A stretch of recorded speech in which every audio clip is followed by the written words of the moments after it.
Bienvenue dans les énergies de cette pleine lune du 12 décembre, de magnifiques énergies sur cette pleine lune. Il y a vraiment de très belles choses à en faire pour peu qu'on comprenne un petit peu les mécanismes, qu'on mette les choses bien en alignement et c'est ce qu'on va voir pendant cette vidéo que j'ai intitulée Libérez votre charisme. Pourquoi? Parce que ce qui est mis en lumière pendant cette pleine lune, c'est Vénus. Vénus, elle est vraiment le point de mire et même, je dirais, la cerise sur le gâteau de plein d'alignements, c'est-à-dire qu'il y a énormément de planètes pendant cette pleine lune qui vont venir donner de l'énergie à cette Vénus, une Vénus Capricorne. Alors qu'est-ce que c'est qu'une Vénus Capricorne? C'est une Vénus justement qui est complètement alignée avec sa respectabilité. Alors c'est une respectabilité essentiellement énergétique, c'est-à-dire que bien entendu vous pouvez vous construire une respectabilité par votre statut, parce que vous êtes président de ceci et de cela, et effectivement vous avez construit quelque chose de longue date qui fait que voilà, vous vous positionnez, mais c'est aussi vraiment une responsabilité énergétique qui fait que sans avoir à exprimer quoi que ce soit, vous allez vous positionner et rayonner quelque chose qui fait que les personnes autour vont respecter un certain périmètre. Ça ne veut pas dire que les gens ne vont pas vous approcher, bien au contraire, parce que Vénus c'est quand même l'attraction, donc cette Vénus elle attire énormément, sauf que du fait de cette respectabilité, les personnes ne vont pas vous approcher n'importe comment et vont mettre énormément de tact dans la manière de vous approcher. Et ça c'est intéressant aussi parce qu'évidemment ça marche dans les deux sens, parce que nous-mêmes allons vraiment nous positionner dans une écoute et dans une délicatesse pour aborder l'autre, parce que justement on va avoir énormément de respect pour cette personne, et c'est vraiment extrêmement intéressant. Ce sont vraiment des énergies extrêmement intéressantes à développer pendant cette pleine lune. On a vraiment travaillé ça étape par étape depuis l'entrée de Vénus en Capricorne, mais là évidemment au moment où elle se positionne pile entre Saturne et Pluton, elle est comme dépouillée, elle va vraiment à l'essentiel pour justement trouver le cœur de son attraction, une attraction qui en fait vraiment pas des tonnes. C'est une attraction qui est vraiment dénuée de tout artifice. Il n'y a pas d'artifice dans le Capricorne, c'est vraiment la quête de cette essentialité finalement. Et comment elle est soutenue, cette Vénus? Bien déjà, elle est encore en sextile avec Mars. Alors ça c'est vraiment intéressant parce que Mars et Vénus sont vraiment deux symboles qui se nourrissent l'un l'autre, et donc ce Mars qui est en Scorpion va aller titiller encore une fois très en profondeur nos énergies les plus sombres, nos émotions les plus noires, les plus profondes, les vieilles rages, etc. D'ailleurs en ce moment, si vous êtes titillé et puis que certaines personnes vous mettent en colère, alors là c'est parfait parce que vous allez pouvoir vraiment expérimenter cette pleine lune de manière extrêmement énergétique pour développer justement ce charisme de paix, bien sûr. Et donc c'est pas fini parce que ce Mars qui est en Scorpion, il fait un trigone avec Neptune qui est en Poisson. Alors autant avec Mars qui est déjà la planète du guerrier, qui se pose pas la question des formes, et ça c'est intéressant parce que ce Mars Scorpion qui est finalement je dirais dans le côté obscur de la force, mais on en a besoin du côté obscur de la force. Un Mars Scorpion, il en a rien à faire de la bienséance, de la politesse et de même votre respectabilité, a rien à foutre. Par contre, étant donné qu'il est en trigone avec Neptune, et un Neptune, alors pour le coup Poisson, c'est complètement on est aux antipodes énergétiques, je dirais. Neptune Poisson, au contraire, c'est l'amour universel, on aime tout le monde, voilà, c'est formidable, on rayonne de toutes les couleurs possibles. Et puis voilà, trigone avec Mars Scorpion et Neptune Poisson. Donc qu'est-ce que ça donne? Mais ça donne un cocktail extraordinaire. Ça veut dire que vous êtes connectés, on est tous connectés, parce qu'évidemment tout ça je le traverse avant de pouvoir vous en parler dans ma vraie vie, et donc à partir du moment où vous arrivez à connecter avec ce Mars Scorpion très profond, mais que vous ne le lâchez pas comme ça, parce que sinon évidemment n'importe quoi, et que vous le spiritualisez avec tout ce travail de Neptune, c'est-à-dire qu'on est en très fort ressenti avec ce qu'il y a de plus sombre en nous, et souvent qui a été provoqué par quelque chose ou quelqu'un d'extérieur. Et donc encore une fois, merci à ceux-là, pour justement passer tout ça dans notre marmite intérieure, notre marmite de sorcière, et puis amener à vraiment une spiritualisation de tout cela, ce qui fait qu'au niveau énergétique, il y a quelque chose d'extrêmement rayonnant qui s'en dégage et d'extrêmement attractif. Alors évidemment, on expérimente, on s'amuse, ça ne marchera pas à chaque fois.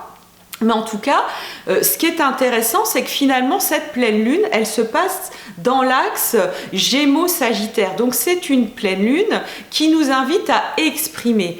Alors il y a un quinconce entre la lune et cette Vénus qui montre qu'il y a un travail à faire, et donc c'est ce que je vous invite à faire justement en mariant le fameux Mars Scorpion et puis le fameux Neptune Poisson, je dirais l'ange et le démon finalement en nous, on arrive à les marier pour permettre vraiment à cette Vénus vraiment magnétique, posée, qui n'a pas besoin d'en faire des tonnes, de rayonner complètement, pour ensuite s'exprimer dans une légèreté Gémeaux. Et c'est là qu'il y a absolument la magie, parce que finalement cette légèreté Gémeaux, où on va peut-être exprimer dans un conflit qui nous aura bien pris la tête, on va s'exprimer avec énormément de légèreté et d'humour, mais ce qui va se dégager derrière, c'est la partie immergée de l'iceberg, c'est vraiment tout ce travail énergétique qui aura été fait en amont et qui finalement pourra se dissoudre de manière extrêmement légère. Le Gémeaux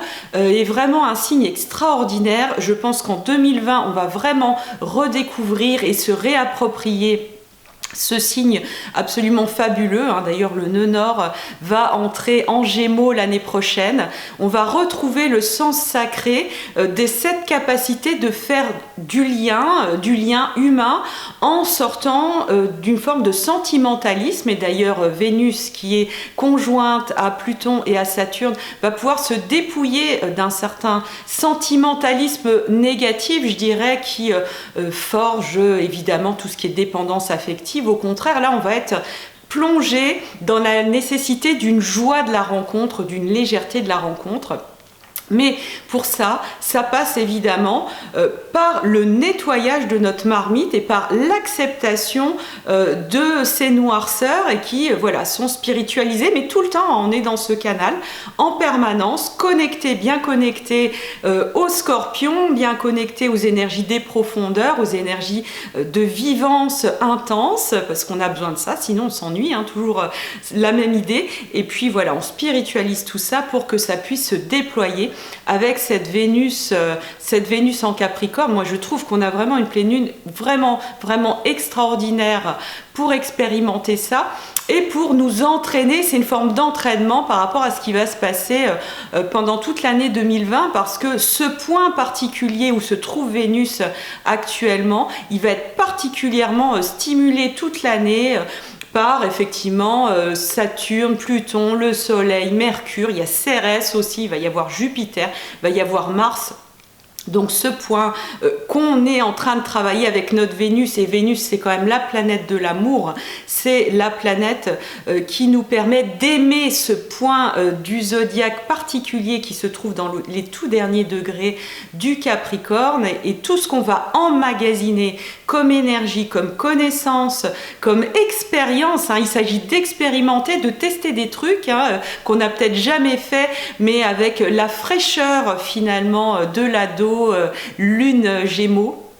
C'est vraiment une occasion vraiment extraordinaire de le faire avec légèreté, sans intention et surtout sans attente. Parce que les attentes, on va les connecter évidemment avec ce Mars Scorpion par exemple, on va les spiritualiser avec ce Neptune en Poisson, et puis on va dégager une aisance, un amour de soi avec la Vénus en Capricorne, s'aimer tel qu'on est dans sa simplicité, sans artifice, pour pouvoir exprimer avec avec la lune en Gémeaux, une vision qu'on aura pu connecter en Sagittaire, parce que c'est le Sagittaire qui est quand même à la racine de cette lunaison et qui nous invite à voir grand, à avoir voilà, cette vision, ce focus, ce côté quand même un peu sérieux, hein, même si c'est très enthousiasmé dans le Sagittaire, il y a ce côté focus de ouais, je veux ça, c'est mon but, etc.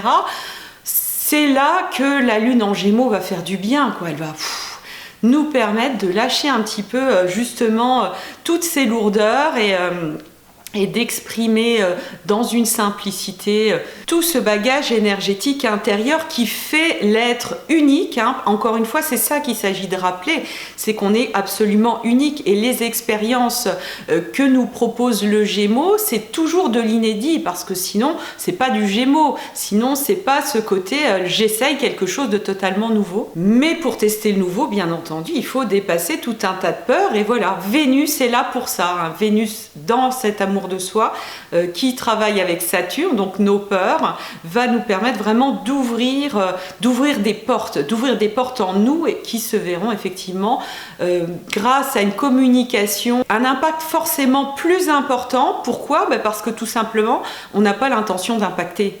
On n'a pas l'intention d'obtenir quelque chose de l'autre, on est là, on s'amuse, on joue. L'intérêt de cette compréhension globale avec la Vénus pour pouvoir exprimer de manière à la fois légère, je dirais joyeuse, posée, mais en même temps voilà, profondément charismatique, c'est que parfois on peut avoir l'impression, si on n'a pas bien digéré les choses et qu'on laisse surgir comme ça sans filtre un Mars Scorpion, on peut avoir l'impression d'en imposer, d'être voilà, très charismatique, genre you talk to me, alors que finalement ça ressemble plus à ça. Voilà, donc d'où vraiment l'intérêt de ce travail avec Vénus, où voilà, il n'y a pas besoin d'en faire des tonnes et surtout lâcher l'idée que finalement l'agression c'est du charisme, au contraire, c'est vraiment cette digestion. Voilà, cette lune en Gémeaux, elle nous invite de toute façon à l'humour, hein, ça c'est certain, mais un humour et une légèreté qui est vraiment soutenue par une assise, par une force tranquille finalement, parce qu'il y a eu tout ce travail et tout cet apaisement de cette guerre intérieure.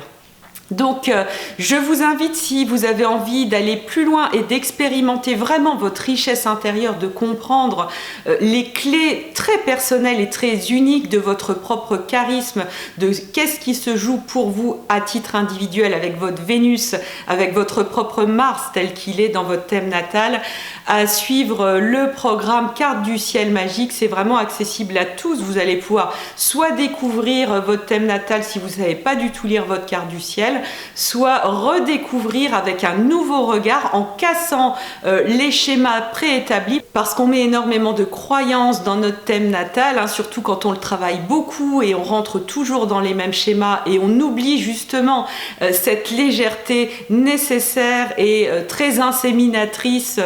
Donc voilà, je vous invite à aller voir la vidéo de présentation du programme Carte du ciel magique qui se trouve dans le lien en dessous de la vidéo. J'aurai grand plaisir à vous y retrouver si vous avez envie de participer au forum qui est associé à ce programme. Évidemment, je suis le forum, je réponds aux questions qui se présentent. Il y a quelque chose de très actif, d'une très belle émulation avec la 60aine de personnes qui s'y trouvent déjà. Voilà, donc je vous embrasse, je vous dis à très très bientôt pour la nouvelle lune. Et en plus, on va démarrer la série des lunes avec éclipse. Donc voilà, ça va donner à très très bientôt.